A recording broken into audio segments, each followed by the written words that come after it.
The university's newest dormitory stood tall against the skyline, a modern building filled with the eager faces of first-year students. But few knew the dark history that lay beneath its shiny exterior.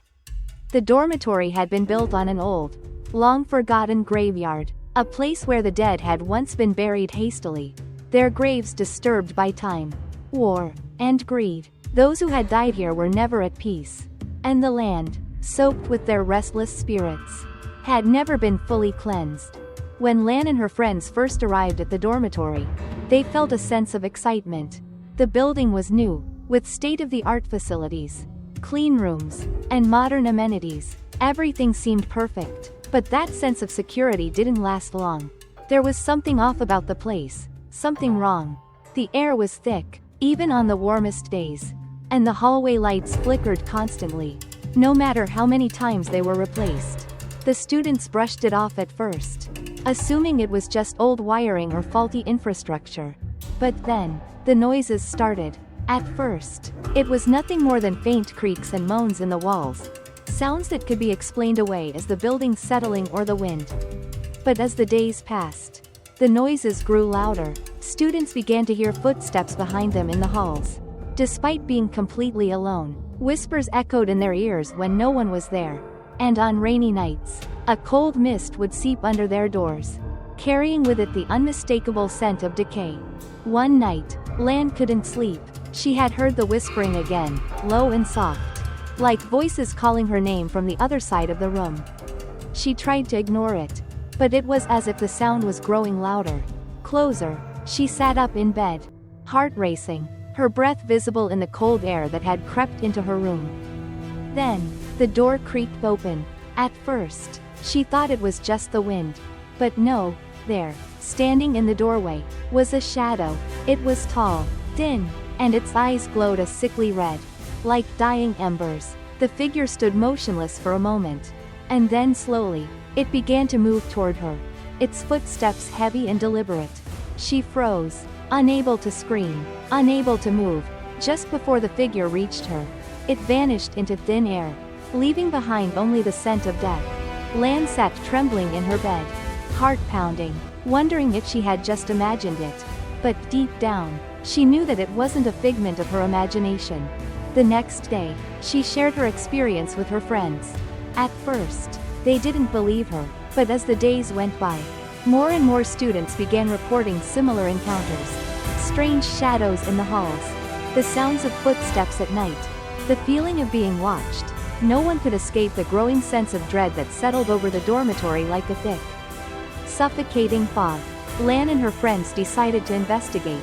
They delved into the history of the land the dormitory was built on, visiting the local library and speaking to older townspeople. What they uncovered was horrifying. The land had once been a graveyard, but not a normal one. It had been the site of a massacre, a ritualistic slaughter carried out by a group of fanatical cultists. The cultists had believed they could harness the power of the dead to gain eternal life. But the ritual had gone horribly wrong. The bodies of the victims had been hastily buried, their souls trapped between the realms of the living and the dead. Unable to move on, the spirits of those who had died were angry, twisted by their brutal deaths and the dark magic used to bind them. They had been waiting for someone to break the curse that bound them to the land. And now, the spirits had found their next victims. Lan and her friends began to notice more disturbing signs. Objects in their rooms were moved when they weren't looking. One of her friends, Min, found bloodstains on his bed, though no one could explain how they got there.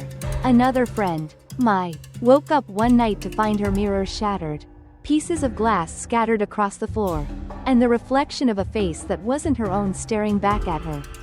The spirits were growing more aggressive, and the students were terrified. Desperate to find a way to stop the torment, Lan sought the help of a local historian, a man named Mr. Duong, who had spent years researching the area's dark past. He explained that the curse could only be broken through a ritual, one that would require a sacrifice. But the price was steep. To free the spirits and put an end to their haunting, someone would have to give their life to the land, offering themselves to the very forces that had caused the deaths. Lan's friends were hesitant, but they knew there was no other choice. They made plans to perform the ritual in the dead of night, in the very heart of the dormitory where the spirits were the strongest. As the sun dipped below the horizon, casting the world in an eerie twilight, the group gathered in the abandoned courtyard outside the dormitory, their faces pale and tense. The ritual was set to take place at midnight, when the veil between the living and the dead was thinnest.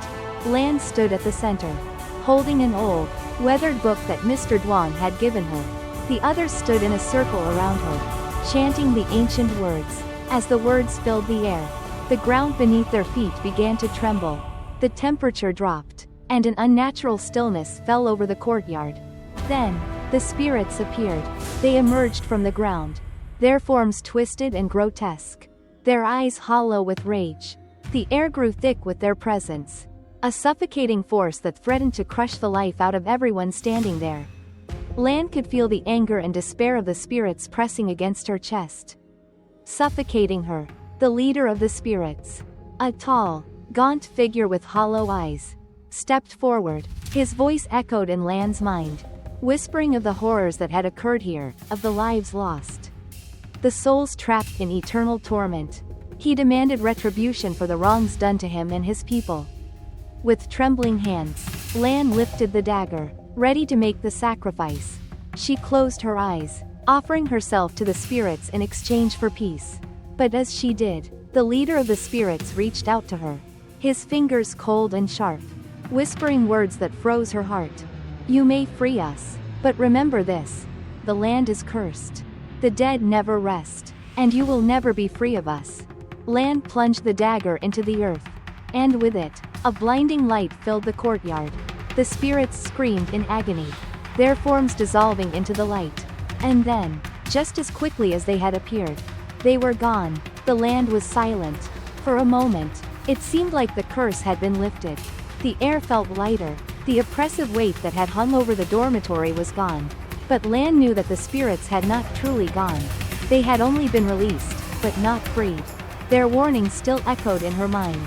Years later, the university expanded its campus, building new dormitories and classrooms on the same land. The air was still heavy, and strange things still happened. Students would sometimes wake in the middle of the night to the sound of footsteps outside their doors, or see figures standing in the shadows. The spirits were still there, waiting for the next victim, trapped forever in the land that had once been their grave. The curse was never truly broken, and the dead, they never truly rest. The university's newest dormitory stood proudly against the skyline, a modern building filled with the eager faces of first-year students. However, few knew the sinister history lurking beneath its shiny surface.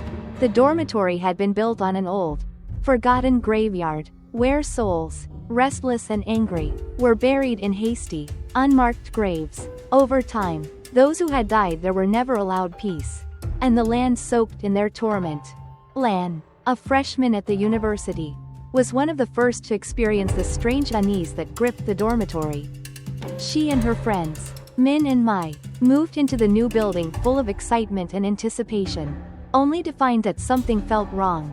At first, the building seemed perfect, modern, clean, and well-maintained. But the first night they spent there, things began to happen. There were faint noises in the walls, creaks from the ceiling, and whispers that seemed to drift through the air. Lan dismissed it at first, thinking it was the normal creaks of an old building. But then, things escalated. Late one evening, Lan was jolted awake by the sound of something scratching at her door. At first, she thought it was the wind, but as she peered through the peephole, her heart froze. A dark figure stood outside her door, tall and thin, with eyes glowing an eerie red. For a moment, the figure just stood there, watching. Then, it slowly stepped back into the shadows, disappearing as quickly as it had appeared. Lan's heart raced, and though she tried to convince herself it was just a nightmare, deep down, she knew it wasn't. The next morning, she shared the terrifying experience with her friends, but they dismissed it as nothing more than an overactive imagination. However, as the days passed, strange occurrences continued. Students who had lived in the dorm for years reported hearing footsteps behind them in empty hallways, doors that creaked open on their own, and whispers in the dead of night. It was clear something was wrong. Lan and her friends decided to investigate the history of the land the dormitory was built upon. What they uncovered was far worse than they could have imagined. The land was once a burial ground. But not a peaceful one. Centuries ago, it had been the site of a brutal massacre, an event where cultists, seeking eternal life, had slaughtered innocent victims and buried them in unmarked graves. The ritual had gone terribly wrong, and the spirits of the dead were trapped, their souls twisted by the dark magic of the cult. They had been waiting for someone to release them, to give them the chance to seek vengeance on the living. But it wasn't just the spirits that had been awakened. That night, the dormitory became the stage for a much darker force.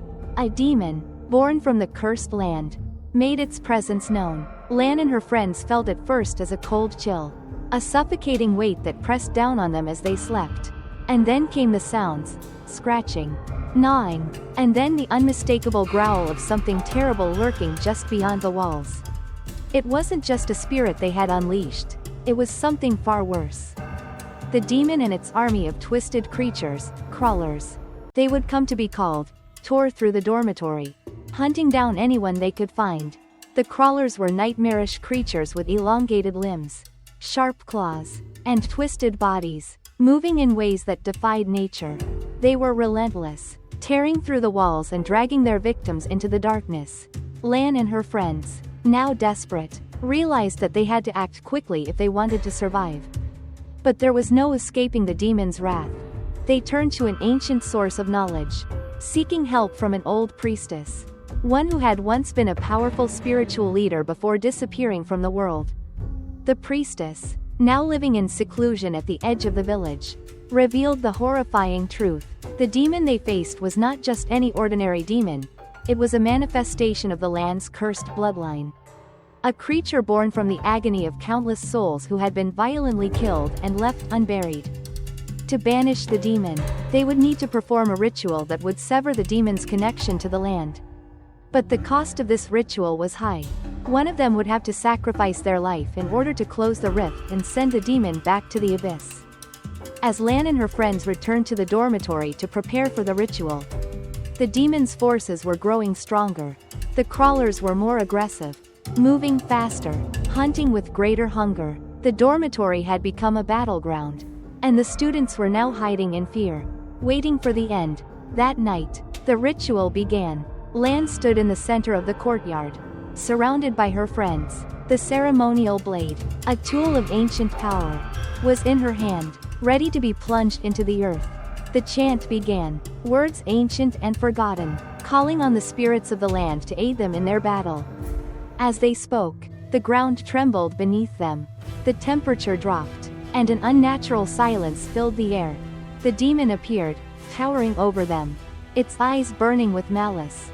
With a roar, it unleashed a wave of darkness that knocked Lan and her friends to the ground. The crawlers were closing in, their eyes glowing with hunger. But Lan knew that they couldn't stop now. They had come too far. With a cry, Lan plunged the blade deep into the earth, and a blinding light erupted from the ground. The demon shrieked, its form writhing as it tried to break free. But it was too late. The ritual had worked. The light enveloped the demon, consuming it in a burst of energy so powerful that it left a deafening silence in its wake. When the light faded, the demon and its minions were gone. The crawlers dissolved into dust, and the air seemed to clear. But Lan knew the truth. The land had been freed, but at a terrible cost. The ritual had closed the rift, but the land would always carry the stain of the blood spilled upon it. The spirits, though freed, would never truly rest. The darkness that had once plagued the dormitory would always linger, waiting for the next time the land called for souls to feed upon. Years later, new students moved into the dormitory, unaware of the blood-soaked history beneath their feet. The air still felt heavy, and strange occurrences were still reported, whispers in the halls, shadows in the corners of rooms, and footsteps when no one was there. The curse, though weakened, still clung to the land. The spirits never truly left, and though the demon had been banished, Lan knew that the land would always hunger for more. The dead could never be at peace, and neither could those who dared to live upon their resting place. It had been a year since the terror of the crawlers and the demon had been banished from the dormitory. The air was no longer thick with dread. And the once dark, cursed hallways seemed to have calmed. The few survivors, including Lan and her friends, had left the university behind. The students who replaced them knew nothing of the horrors that had unfolded in the very dormitory they now inhabited. But there were whispers that lingered in the shadows. One late autumn night, a freshman named Hoang checked into the dormitory. He had heard strange rumors about the building, stories that seemed more like urban legends to him, but he had always dismissed them. As he unpacked his things, settling into his new home, a strange unease settled over him. He wasn't sure why, but the silence felt too heavy, like something was watching him. The very first night he slept there, Hoang woke up with a start, his heart pounding in his chest. He had the feeling someone was standing at the foot of his bed, staring at him. When he opened his eyes, he was alone. Still, the sensation lingered. He wasn't alone. Not truly. Someone, or something, was there. The next day, he shared his experience with some of the other students, only to be met with nervous laughter. "You're not the first to feel it," one of them, Mai, said quietly. "A student killed himself here last year. He hung himself in room 307. Hoang's stomach dropped. "What happened to him?" he asked. "Nothing," Mai said, her voice growing softer. "They say his soul never left. Some believe he haunts the place, luring new students into despair." Hoang laughed it off. But that night, as he lay in bed, he couldn't shake the feeling that something was lurking just outside his door. The sounds of scratching, like nails on wood, echoed in the hallway. It was faint, almost imperceptible, but the closer the sound got, the more Hoang's heartbeat quickened. As the days passed, strange things began happening to the students of Dormitory 307. Each one seemed to be plagued by the same unnerving occurrences, strange shadows at the corners of their rooms, whispering voices that called their names, and sudden, inexplicable chills in the air. Some heard faint crying in the middle of the night, while others awoke to find their belongings rearranged, their bedsheets tangled into knots. The most chilling event occurred when a sophomore named An entered the dormitory for the first time. She had just transferred from another university and was eager to make friends. The moment she stepped into the building, the temperature seemed to drop. A gust of cold wind blew through the hall, and the door to her new room creaked open on its own. "Welcome," a cold, hoarse voice whispered from behind her, and spun around, heart racing, but found nothing. No one had spoken, just the wind, or was it? That night, and couldn't sleep. The air in her room was thick and oppressive, the silence deafening. Then, she heard it, the soft sound of footsteps outside her door. Slow and deliberate, she got up to check but found nothing. The hall was empty, as it always was at night. But as she turned back toward her room, her eyes fell on a message scrawled on the wall, written in what looked like red ink. "I am always here." Terrified, she backed away, her mind racing. Who, or what, had done this? And why? The next day, she met Hoang, who had been experiencing similar things. Both of them, feeling trapped and afraid, decided to speak to Mai and the others, hoping for answers. "What's happening to us?" Hoang asked. "Why is this happening again?" Mai hesitated before speaking. "That student who killed himself last year, his name was Min. He was troubled, tormented by something no one could see. Something that followed him into this dorm. They say he couldn't escape it. Could he still be here?" Anne asked, her voice trembling. Lan, who had returned to the dormitory to visit her old friends, overheard the conversation and spoke up. Min's spirit didn't rest after his death. Something kept him tied to this place. Perhaps it wasn't just him. "I have reason to believe that when the curse was lifted, not all the spirits were freed. Some of them remained." That night, the dormitory seemed to come alive with tension. The whispers grew louder, more insistent. Shadows moved at the edges of the rooms, crawling along the walls, and when Hoang went to sleep, he felt it again, the oppressive weight of something standing over him. The sensation of being watched. Suddenly, the door to his room slammed shut with a violent bang, and the lights flickered. Hoang's eyes widened in terror as the dark figure he had seen earlier appeared at the foot of his bed, except this time, Its face was visible. It was Min, his eyes hollow and empty. His face contorted in a permanent grimace of pain. "I couldn't leave," Min's voice rasped from his lifeless lips. The words barely audible. "And neither will you." The lights went out, plunging the room into darkness. Hoang screamed as something grabbed his wrist, pulling him toward the shadows. In that moment, the air seemed to thicken, as if the entire dormitory was alive with the malice of the restless souls. Lan, Mai, and An rushed into the room to find Hoang struggling in the dark, his body twitching violently as though being pulled by unseen hands.